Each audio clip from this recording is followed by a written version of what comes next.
അമ്മേ ശരണം, ദേവീ ശരണം, മഹാലക്ഷ്മി ശരണം. ശ്രീ മഹാലക്ഷ്മി ദർശനം ചാനലിൻ്റെ പുതിയൊരധ്യായത്തിലേക്ക് എല്ലാ പ്രേക്ഷകർക്കും സ്വാഗതം. ഇതെൻ്റെ പുതിയ ചാനലാണ്. എല്ലാവരും ആദ്യം തന്നെ ഒന്ന് സബ്സ്ക്രൈബ് ചെയ്ത് വെച്ചുകൊള്ളൂ. പറഞ്ഞുകൊണ്ട് അധ്യായത്തിലേക്ക് കടക്കാം. നമ്മളെല്ലാവരും വീട്ടിൽ പല തരത്തിലുള്ള ചെടികൾ നട്ടു വളർത്തുന്നവരാണ്, പ്രത്യേകിച്ചും നല്ല പൂക്കൾ തരുന്ന പൂച്ചെടികൾ. എന്നാൽ ലക്ഷണശാസ്ത്രവും വാസ്തുശാസ്ത്രവും നിമിത്തശാസ്ത്രവും പറയുന്നത് ചില ചെടികൾ നമ്മളുടെ വീട്ടിൽ വളർത്തുന്നത്, പ്രത്യേകിച്ചും ചില ചെടികൾ വീട്ടിൽ വളർത്തി അവ പൂവിടുന്നത് അതീവ ദോഷകരമാണ് എന്നുള്ളതാണ്. നമ്മുടെ ജീവിതത്തിൽ കാലൻ കയറുന്ന സമയത്ത്, കഷ്ടകാലം നിറയുന്ന സമയത്താണ് ഈ ചെടികൾ പൂക്കുന്നത് അഥവാ പൂവിടുന്നത് എന്നുള്ളതാണ്. അപ്പം ഇന്നത്തെ അധ്യായത്തിൽ ഞാൻ പറയാൻ ഉദ്ദേശിക്കുന്നത് കഷ്ടകാല സമയത്ത് പൂക്കുന്നുവെന്ന് നിമിത്തമായിട്ട് പറയുന്ന ആ ചെടികൾ ഏതൊക്കെയാണ്. നിങ്ങളുടെ ആരുടെയെങ്കിലും വീട്ടിൽ ഈ ചെടികൾ അറിഞ്ഞോ അറിയാതെയോ നിൽപ്പുണ്ട് എന്നുണ്ടെങ്കിൽ, വീടിനോട് ചേർന്ന് അത് നിൽക്കുന്നുണ്ട് എന്നുണ്ടെങ്കിൽ അത് അവിടുന്ന് മാറ്റേണ്ടതാണ്. വെറുതെ ദോഷം വിളിച്ച് വരുത്തരുത് എന്നുള്ളതാണ്. അപ്പം നമുക്ക് മനസ്സിലാക്കാം ഏതൊക്കെയാണ് ആ ചെടികൾ എന്നുള്ളത്. ഒന്നാമത്തത് എന്ന് പറയുന്നത്, എല്ലാവരും ശ്രദ്ധിക്കണം, നിങ്ങളുടെ വീടിൻ്റെ മുൻഭാഗത്ത് എവിടെങ്കിലും ഈ ചിത്രങ്ങളിൽ കാണിച്ചിട്ടുള്ള തൊട്ടാവാടി, ഇതിന് ഓരോ നാട്ടിലും ഓരോ പേരാ പറയുന്നത്, പൊതുവെ തൊട്ടാവാടി എന്നാണ് പറയുന്നത്. ഈ തൊട്ടാവാടി വീടിൻ്റെ മുൻവശത്ത് പൂത്ത് നിൽപ്പുണ്ടോ എന്ന് നോക്കണം. ഞാൻ പറയുന്നത് വീടിൻ്റെ ഇരുവശങ്ങളിലോ പുറകുവശമോ ഒന്നുമല്ല, വീടിൻ്റെ മുൻവശത്ത് മുറ്റത്ത് എവിടെങ്കിലും തൊട്ടാവാടി പൂത്ത് നിൽപ്പുണ്ടോ എന്ന് നോക്കണം. അതീവ ദോഷകരമാണ് കേട്ടോ. ഈ തൊട്ടാവാടി കണ്ടുകൊണ്ട് ഒരു വഴിക്കിറങ്ങി പോകുന്നത്, വീടിൻ്റെ തിരുമുമ്പിൽ അത്തരത്തിൽ തൊട്ടാവാടി നിൽക്കുന്നത് അതീവ ദോഷകരമാണ്. യാതൊരു കാരണവശാലും വീടിൻ്റെ മുന്നിൽ ഇനി ഭംഗിയോ കൗതുകമോ ഒന്നും നോക്കി ഈ തൊട്ടാവാടി വളർത്തരുത്. അത് നിങ്ങൾക്കും നിങ്ങളുടെ വീടിനും വലിയ രീതിയിലുള്ള ദോഷം വിളിച്ചു വരുത്തും എന്നുള്ളതാണ്. ഇതാണ് ഒന്നാമത്തേത് എന്ന് പറയുന്നത്. അപ്പോൾ എല്ലാവരും ഇന്ന് തന്നെ നോക്കുക, വീടിൻ്റെ മുമ്പിൽ തൊട്ടാവാടി ഉണ്ടെങ്കിൽ അത് അവിടുന്ന് മാറ്റുക. അത് പൂത്തു നിൽക്കുന്നത് കഷ്ടകാല നേരത്താണ് എന്നുള്ളതാണ്. വീടിൻ്റെ വശങ്ങളിലുണ്ടെങ്കിൽ തൊടണ്ട, കുഴപ്പമില്ല. മുമ്പിലുണ്ട് എന്നുണ്ടെങ്കിൽ മാറ്റുക എന്നുള്ളതാണ്. ഇതാണ് ഒന്നാമത്തത്. രണ്ടാമത്തേത് എന്ന് പറയുന്നത് കറിവേപ്പാണ്. നമ്മളെല്ലാം വീട്ടിൽ വളർത്താൻ ആഗ്രഹിക്കുന്ന, നമ്മളൊക്കെ വളർത്തുന്ന ചെടിയാണ് കറിവേപ്പ് എന്ന് പറയുന്നത്. കറിവേപ്പ് നിങ്ങൾ വീട്ടിൽ വളർത്തുന്നതിൽ യാതൊരു തെറ്റുമില്ല. വീട്ടിൽ നിന്നൊരല്പം അകലം പാലിച്ച് വളർത്തിക്കോളൂ, വളർത്തുന്നതിൽ തെറ്റില്ല. പക്ഷേ കറിവേപ്പ് വീട്ടിൽ വളർത്തുന്നവർ പ്രത്യേകം ശ്രദ്ധിക്കണം, അത് പൂവിടാതിരിക്കാനായിട്ട്.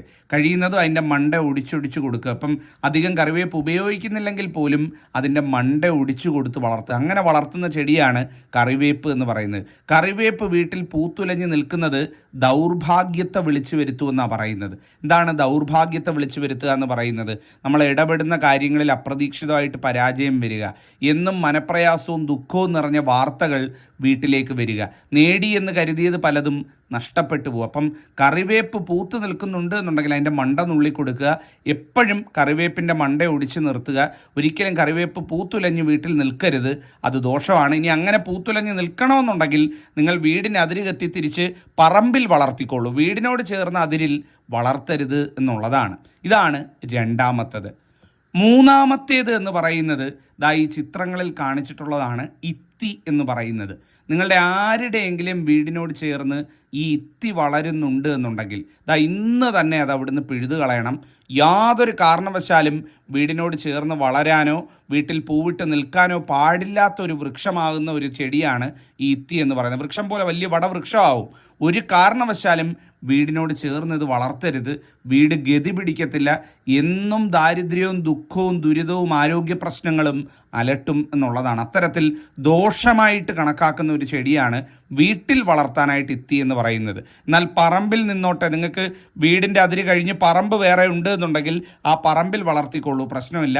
വീട് അതിര് കെട്ടി തിരിച്ചിരിക്കുന്ന വീടിനോട് ചേർന്നുള്ള പുരയിടത്തിൽ നിർത്താതിരിക്കുക. ചെറിയ പ്ലോട്ടുകളിൽ താമസിക്കുന്നവർ യാതൊരു കാരണവശാലും ഇത്തി വളർത്താതിരിക്കുക, ദോഷമായിട്ടുള്ള കാര്യമാണ്.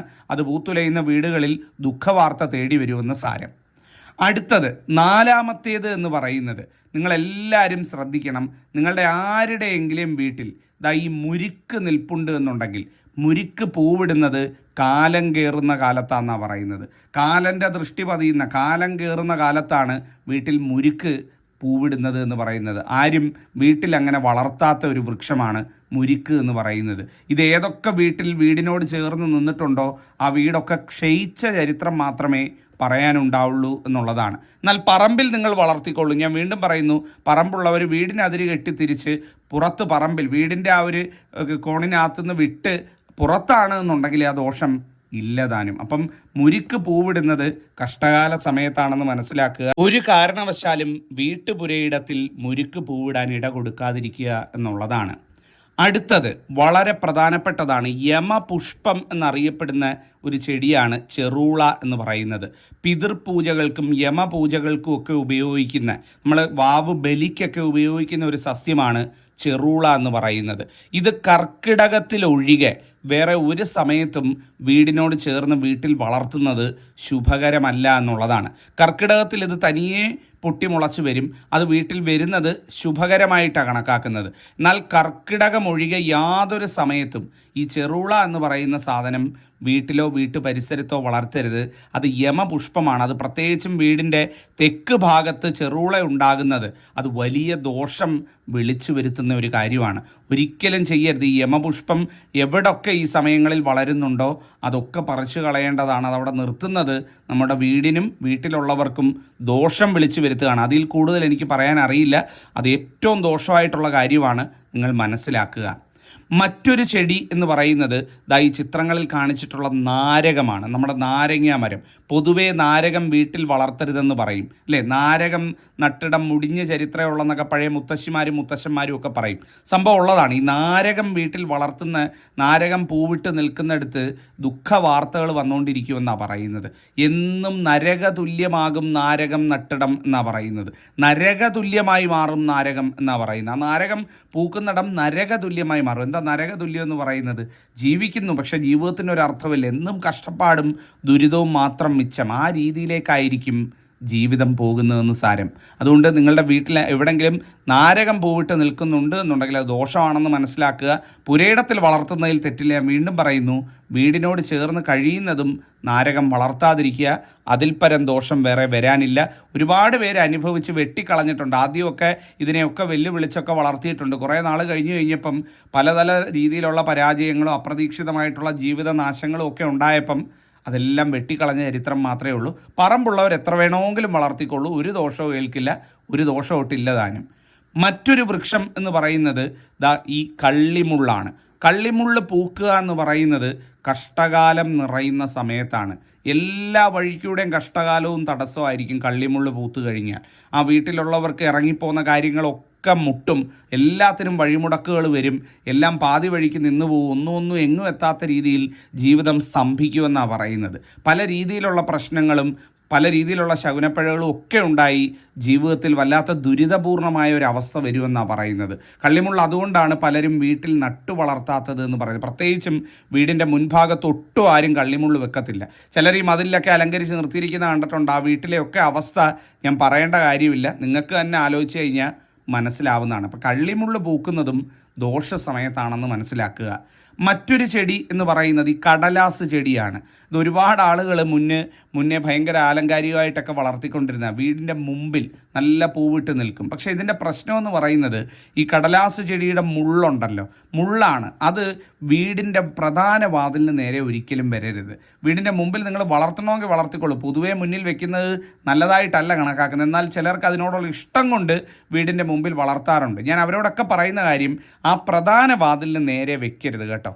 വീടിൻ്റെ പ്രധാന വാതിലിന് നേരെ ഈ മുള്ള് കണ്ടുകൊണ്ടാണ് നിങ്ങൾ ദിവസവും ആ വാതിലിൻ്റെ ദർശനം ഇറങ്ങുന്നത് എന്നുണ്ടെങ്കിൽ ജീവിതവും എന്നും മുള്ള് നിറഞ്ഞതായി മാറും എന്നുള്ളതാണ്. എന്നും നീറ്റലും പുകച്ചിലും സങ്കടവും ദുഃഖവും ഒക്കെ ഇങ്ങനെ തളം കെട്ടി നിൽക്കും. ഒരു സ്വസ്ഥത ജീവിതത്തിൽ ഉണ്ടാകത്തില്ല എന്നുള്ളതാണ്. വളർത്തണമെന്നുണ്ടെങ്കിൽ ഇരുവശങ്ങളിൽ എവിടെയെങ്കിലും കൊണ്ടുപോയി വളർത്തിക്കൊള്ളൂ, ഞാൻ തെറ്റു പറയുന്നില്ല. പക്ഷേ വീടിൻ്റെ തിരുമുമ്പിൽ ആ ഡോറിന് നേരെ വരുന്ന രീതിയിൽ, ആ ഡോറിൻ്റെ പാസേജ് കടന്നു പോകുന്ന വഴിയിലെങ്കിലും ഈ കടലാസ് പൂവ് ഒഴിവാക്കുക എന്നുള്ളതാണ്. അങ്ങനെ വളർത്തുന്നവരൊക്കെ എനിക്ക് തോന്നുന്നു ഇപ്പോൾ വാസ്തു നോക്കി എല്ലാവരും മാറ്റിയിട്ടുണ്ട്. ആരെങ്കിലും അറിയാതെ വെക്കുന്നുണ്ട് എന്നുണ്ടെങ്കിൽ അത് മാറ്റേണ്ടതാണ്. മറ്റൊരു ചെടി എന്ന് പറയുന്നത് മൊസാന്തയാണ്. മൊസാന്തയുടെ കാര്യം ഞാൻ ഒരുപാട് അധ്യായങ്ങളിൽ ഇതിനു മുമ്പും വാദോരാതെ പറഞ്ഞിട്ടുള്ളതാണ്. ഒരുപാട് വീടുകളിൽ നിന്ന് അവരൊക്കെ വെട്ടിക്കളഞ്ഞാണ്. കടം കയറുമെന്നാണ് പറയുന്നത്.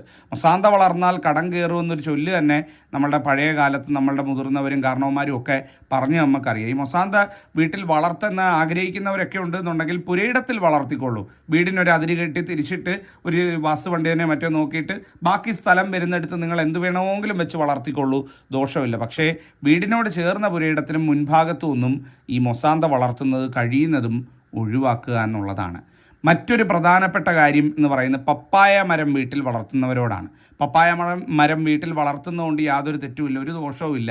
പക്ഷേ പപ്പായ മരം വളർത്തുമ്പം ഈ പപ്പായ മരം വീടിനോട് ചേർന്ന് വീടിനോട് ഒട്ടി വളർത്തരുത് കേട്ടോ.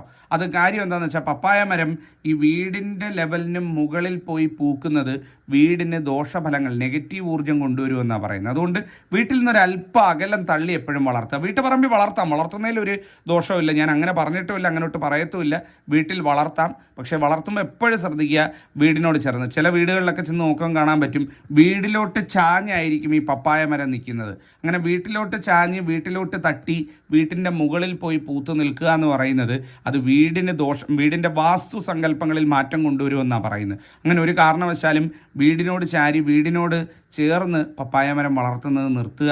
അത് പൂർണ്ണമായിട്ടും ഒഴിവാക്കേണ്ടതാണ് എന്നുള്ളതാണ്. അപ്പം ഞാൻ ഈ പറഞ്ഞ ഏകദേശം 8-10ഓളം കാര്യങ്ങൾ നിങ്ങൾക്ക് മനസ്സിലായി കാണുമെന്ന് വിചാരിക്കുന്നു. എന്തെങ്കിലും സംശയങ്ങളോ ചോദ്യങ്ങളോ ഉണ്ട് എന്നുണ്ടെങ്കിൽ ചോദിക്കാം, മറുപടി പറയുന്നതാണ്. നന്നായി വരട്ടെ. നന്ദി, നമസ്കാരം.